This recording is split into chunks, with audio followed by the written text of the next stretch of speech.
Olá, tudo bem? Já estávamos com saudades. Tivemos alguns contratempos, mas estamos de volta com a gravação de mais um vídeo para sua edificação espiritual. Quando estamos estudando a Bíblia, no nosso devocional diário, ou no estudo mais profundo e sistemático da Palavra de Deus, nos deparamos com alguns termos, palavras idiomáticas, em se tratando do Antigo Testamento, hebraísmo. E às vezes são palavras que aceitam interpretações. Vamos trazer algumas para vocês aqui hoje. No livro dos Salmos, sabemos que o livro dos Salmos é um livro de cântico, é o inário do povo judeu. É semelhante à nossa harpa cristã, o nosso cantor cristão, o nosso louvores do reino, então, tem mais, né? E outros mais. O livro do Salmo, portanto, ele sendo um livro de inário, de louvores, de cânticos, nós não podemos, quando formos ler o livro dos Salmos, falarmos em capítulos. Temos que falar em número. Por exemplo, você vai ler o Salmo 23. Você não pode falar Salmo capítulo 23, como o livro poderia. Como é um livro de inário, nós falamos Salmo de número 23. Apenas uma observação. Tá? Salmo de número 2, Salmo de número 5, porque é um livro de cântico, é um livro de louvor. E dentro deste livro dos Salmos, que contém 150 salmos, que apenas é uma parte que foi colocada nesse livro, porque foram compostos mais salmos, bastante, nós temos alguns termos, e eu quero passar para você esses termos, e gostaria que você depois olhasse na sua Bíblia e meditasse nesses termos. Muito importante para o nosso conhecimento e esclarecimento do livro dos Salmos. Por exemplo, existem alguns salmos que aparecem, todos os salmos, quase todos os salmos aparecem entre o título e o primeiro versículo. Tem o título do salmo e tem o primeiro versículo. Entre o título e o primeiro versículo aparecem esses termos. Por exemplo, Salmo de Davi para o cantor mor. Então, existem esses termos. Eu quero falar sobre eles aqui detalhadamente para o seu conhecimento espiritual. Por exemplo, quando aparece a palavra, o termo negnote. O que é negnote? Negnote e neilote e seminite. São três. Negnote, neilote e seminite. Todos eles são termos relacionados com instrumentos de cordas. O negnote, o neilote são instrumentos de corda. Agora o seminite, ele significa oitava. É uma referência que tinha a uma harpa de 8 cordas. Você encontrou então no Salmo 4, no Salmo 5, no Salmo 12, essas palavras, esses termos. Você saberá que esse salmo era para ser acompanhado com instrumento de cordas. Amém? Temos também no livro de Salmos alguns personagens. Por exemplo, Remã, Gedutum, Asaf, Etan, filhos de Corá ou Coré, são cantores, são líderes de louvores, líderes de grupos que louvavam o Senhor no templo. Por exemplo, o Remã, além de ser um cantor, ele era um profeta e ministro da música, neto do profeta Samuel. Gedutum, por exemplo, era um levita, que também era um cantor, era um líder do coro. Ele era levita porque era da tribo de Levi, não porque louvava, porque a tribo de Levi era uma tribo sacerdotal, era uma tribo ocupada com tudo que se relacionava ao templo.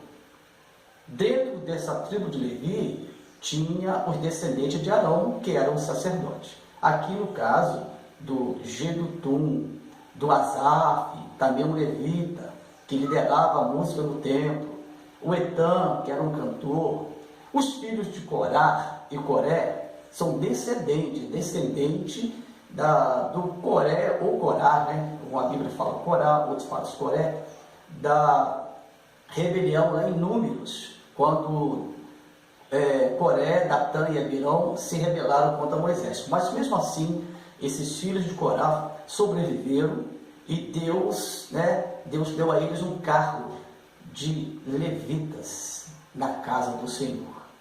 Temos agora tipos de melodia que o salmo deveria ser cantado.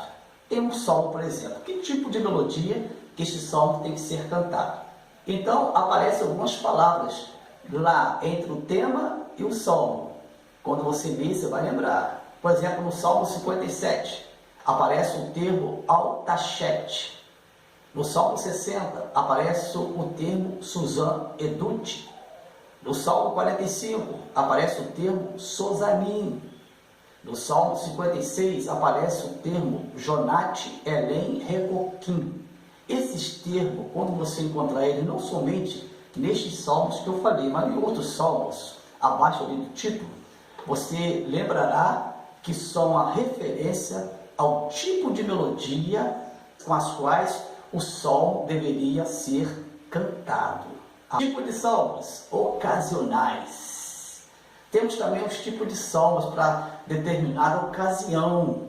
Isso é importante. O Gitite, por exemplo, no Salmo 8. Gitite, ele era cantado depois da colheita. Quando você realizava a sua colheita, você cantava este salmo, o Salmo Gitite, ou seja, o Salmo 8, que era um salmo para aquela ocasião. Temos também um salmo que eram os salmos fúnebres, para a época em que era realizado, por exemplo, o funeral de alguém. Aparece no Salmo 9, aquela palavra Mutlaben, ou Laben, Mutlaben. Essa palavra significa a morte do filho ou do campeão. Então este salmo era um salmo para esta ocasião.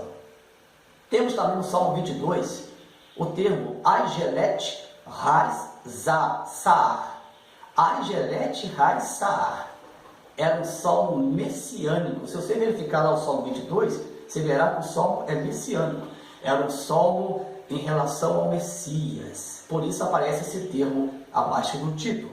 Temos também no Salmo 46 o termo Alamote. Alamote significa moça, significa donzela, virgem. Então este Salmo 46 ele foi escrito em homenagem a Alamote. Ele foi escrito para que o coro feminino louvasse a Deus por este salmo.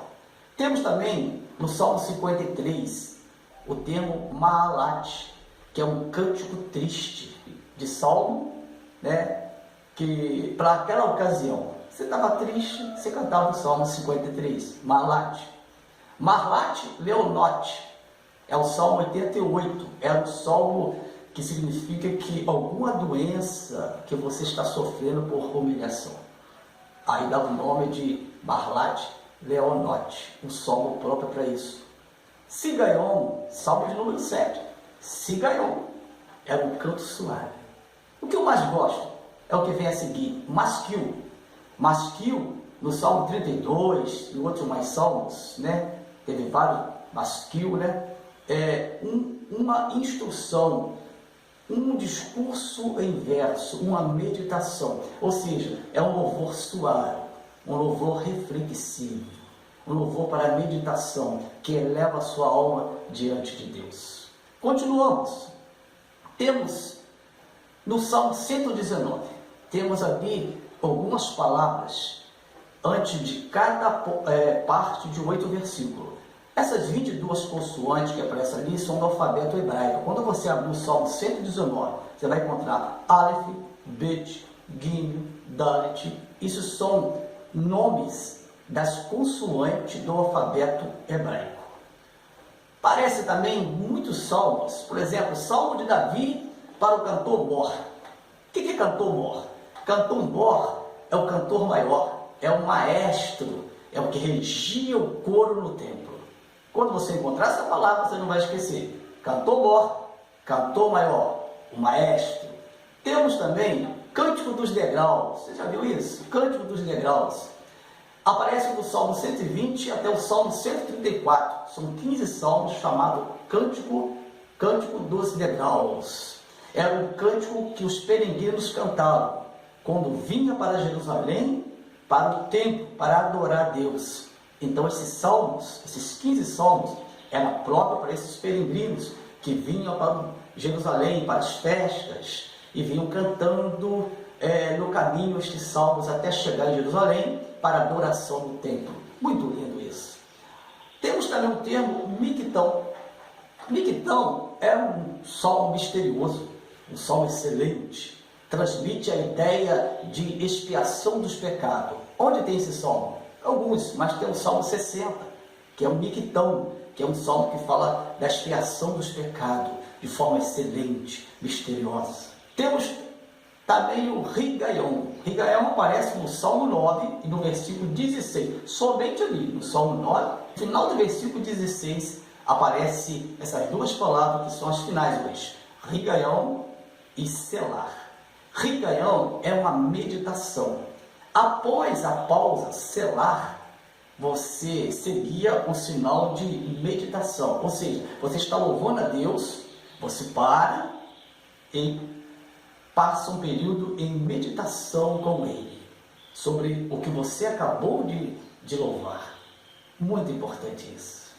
A última palavra é um termozinho pequenininho, mas o mais complicado no livro de Salmos, que é o termo selar. Uma palavra pequena que tem 4 interpretações aí. A primeira, que possui significado incerto. A palavra selar possui significado incerto. Segundo, já ouvi dizer também que é o nosso bis.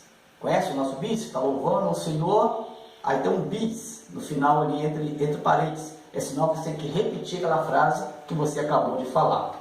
Tem também a interpretação de que o selar seria uma pausa musical. Você encontra esse termo entre parênteses em vários salmos. Selar, quando a pessoa chegava ali naquela estrofe, aparecia a palavra, o termo selar, que era uma pausa musical, era o respirar. Temos outra interpretação, que quando chegavam ali, era um sinal que a pessoa tinha que erguer o tom da voz. Erguer o tom da voz. Então, dessas interpretações, a mais aceitável é a terceira, que é uma pausa musical para o cantor respirar. Amém? Este é o vídeo de hoje. Os termos do livro dos Salmos. Deus venha te abençoar. Fique com este vídeo. E até o próximo. Já estamos em andamento. Curte. Compartilhe. Se você curte, é porque você curtiu gostando. Se você curtiu gostando, você compartilha com o grupo, compartilha com o amigo, porque quando nós gostamos de algo, nós queremos compartilhar. Então você compartilha este vídeo com seus amigos, esse rápido vídeo com seus amigos, porque fazendo assim, curtindo, compartilhando e se inscrevendo, você estará nos ajudando. E eu digo para você, em nossa caminhada, nas veredas da vida, nós dependemos de Deus e um do outro, para que possamos subir os degraus em busca de nosso objetivo, em busca do nosso projeto. Um abraço em você e na sua família. Valorize-a. Deus te deu um grande presente, que é a sua família. Paz seja convosco.